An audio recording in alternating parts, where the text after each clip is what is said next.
ನಮಸ್ಕಾರ. ಇವತ್ತು ನಾವು ಮಾತಾಡೋಕೊಟ್ಟಿರೋದು ಕರ್ನಾಟಕ ರಾಜ್ಯ ಪೊಲೀಸ್ ಇಲಾಖೆಯಲ್ಲಿ ಆಗ್ತಿರೋ ಒಂದು ದೊಡ್ಡ ಬದಲಾವಣೆ ಬಗ್ಗೆ.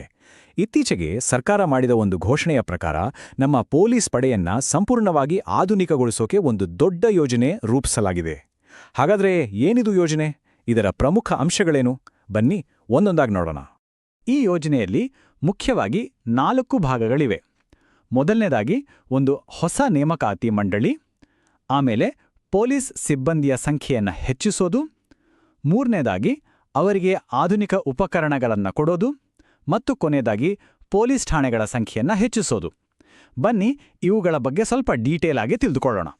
ಎಲ್ಲ ಬದಲಾವಣೆಗಳಿಗೂ ಮೂಲ ಏನು ಅಂದ್ರೆ ಸರ್ಕಾರದ ಒಂದು ಇತ್ತೀಚಿನ ಪ್ರಕಟಣೆ.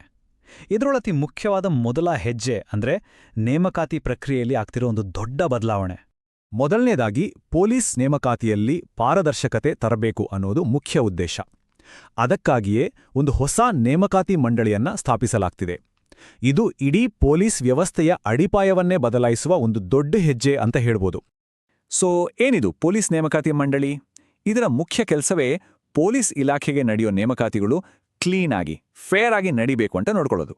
ಇದರಿಂದ ಅರ್ಹತೆ ಇರೋರಿಗೆ ಮಾತ್ರ ಅವಕಾಶ ಸಿಗುತ್ತೆ ಅನ್ನೋದನ್ನ ಖಚಿತಪಡಿಸಿಕೊಳ್ಳಲಾಗುತ್ತೆ. ಓಕೆ, ನೇಮಕಾತಿ ಪ್ರಕ್ರಿಯೆ ಸರಿಯಾಯ್ತು. ಆದ್ರೆ ಪೊಲೀಸ್ ಸಿಬ್ಬಂದಿ ಸಂಖ್ಯೆನೂ ಜಾಸ್ತಿ ಆಗ್ಬೇಕಲ್ವಾ? ಈಗ ಅದರ ಬಗ್ಗೆ ಮಾತಾಡೋಣ. ಪೊಲೀಸ್ ಸಿಬ್ಬಂದಿ ಸಂಖ್ಯೆಯಲ್ಲಿ ಒಂದು ದೊಡ್ಡ ಹೆಚ್ಚಳ ಆಗಿಲ್ಲದೆ. ಎಷ್ಟು ಜನ ಗೊತ್ತಾ?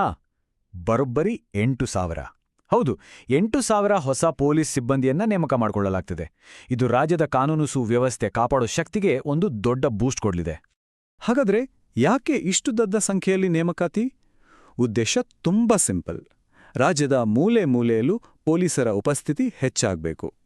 ಜೊತೆಗೆ ಕಾರ್ಯಾಚರಣೆ ಸಾಮರ್ಥ್ಯ ಕೂಡ ಬಲಗೊಳ್ಬೇಕು. ಸಿಬ್ಬಂದಿ ಸಂಖ್ಯೆ ಜಾಸ್ತಿ ಆದ್ರೆ ಸಾಕಾ? ಖಂಡಿತ ಇಲ್ಲ. ಇವತ್ತಿನ ಕಾಲದ ಸವಾಲುಗಳನ್ನು ಎದುರಿಸೋಕೆ ಅವರಿಗೆ ಒಳ್ಳೆ ಟೆಕ್ನಾಲಜಿ, ಒಳ್ಳೆ ಉಪಕರಣಗಳು ಬೇಕೇ ಬೇಕು. ಅದಕ್ಕಾಗಿಯೇ ಸರ್ಕಾರ ಬರೋಬ್ಬರಿ 142 ಕೋಟಿ ರೂಪಾಯಿಗಳನ್ನ ಮೀಸಲಿಟ್ಟಿದೆ. ಇದು ಕೇವಲ ಪೊಲೀಸ್ ಇಲಾಖೆಯ ಆಧುನೀಕರಣಕ್ಕಾಗಿಯೇ ಮೀಸಲಿಟ್ಟಿರೋ ಹಣ. ಇದು ಸಣ್ಣ ಮೊತ್ತವೇನಲ್ಲ. ಹಾಗಾದ್ರೆ ಈ 142 ಕೋಟಿಯಲ್ಲಿ ಏನೆಲ್ಲ ಬರುತ್ತೆ ನೋಡಿ. ಬಾಡಿ ಕ್ಯಾಮೆರಾಗಳು, ಡ್ರೋನ್ಗಳು, ಮತ್ತೆ ಹೈಟೆಕ್ ಫಾರೆನ್ಸಿಕ್ ಲ್ಯಾಬ್ಗಳು. ಅಂದ್ರೆ ಅಪರಾಧ ನಡೆದ ಜಾಗದಲ್ಲಿ ಸಾಕ್ಷಿ ಕಲೆ ಹಾಕೋದ್ರಿಂದ ಹಿಡಿದು ಅದನ್ನ ಲ್ಯಾಬ್ನಲ್ಲಿ ಅನಲೈಸ್ ಮಾಡೋವರೆಗೂ ಎಲ್ಲವೂ ಮಾಡರ್ನ್ ಆಗ್ಲಿದೆ. ಸರಿ, ಈಗ ನಮ್ಮತ್ರ ಜಾಸ್ತಿ ಸಿಬ್ಬಂದಿ ಇದ್ದಾರೆ, ಒಳ್ಳೆ ಟೆಕ್ನಾಲಜಿ ಇದೆ. ಮುಂದೇನು? ಜನರಿಗೆ ಇನ್ನಷ್ಟು ಹತ್ರ ಆಗ್ಬೇಕು. ಅದಕ್ಕಾಗಿ ಪೊಲೀಸ್ ಠಾಣೆಗಳ ಸಂಖ್ಯೆಯನ್ನ ವಿಸ್ತರಿಸಲಾಗ್ತಿದೆ.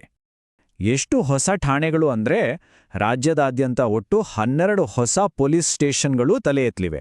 ಇದು ಸ್ಥಳೀಯ ಮಟ್ಟದಲ್ಲಿ ಕಾನೂನು ಸುವ್ಯವಸ್ಥೆಯನ್ನ ಇನ್ನಷ್ಟು ಗಟ್ಟಿ ಮಾಡಲಿದೆ. ಈ ಠಾಣೆಗಳು ಎಲ್ಲೆಲ್ಲಿ ಬರ್ತಿವೆ ಅಂತ ನೋಡಿದ್ರೆ ರಾಜ್ಯದ ಹಲವು ಭಾಗಗಳನ್ನ ಕವರ್ ಮಾಡಲಾಗಿದೆ.